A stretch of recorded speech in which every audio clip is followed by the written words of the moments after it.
algae, you generally don't have like a slew of large, robust corals all over the place. Yeah. And it's just a totally different environment. And so that's why when we tried it from the beginning with those ULMs, it just didn't work out. However, it did work with the 160, which is an established, robust tank. Yes. So, like, just keep that in mind when you're watching the different takes on water changes, and think about where you are in that scale and why some of these approaches might work for you at the point that you're actually in. All right, so number 2, it's pretty obvious, but actually a lot of people miss it.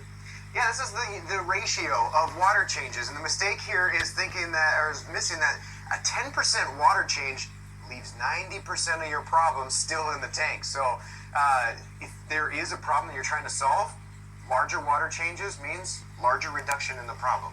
Yeah, so like if you have really high nitrate or phosphate or like some kind of contaminant in the tank, and you're like, oh, water change is my solution.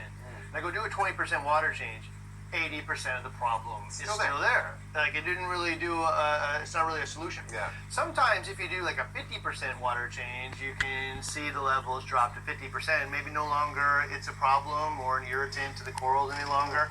It's probably going to creep back up again, right? Yeah, unless you continually stay on top of them. Yeah, so that's one of the reasons why if you have like a problem you're trying to correct, I usually recommend do like 3 or 4 30% water changes strung together and change out most of the water in the tank over the course of a week or so, right?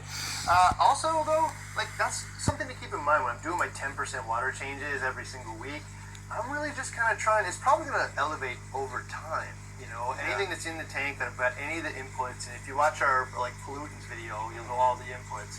But you're just going to see that go slowly up over time, and why like once or maybe twice a year, I might up it to like 20% a week, and then get the levels back down again.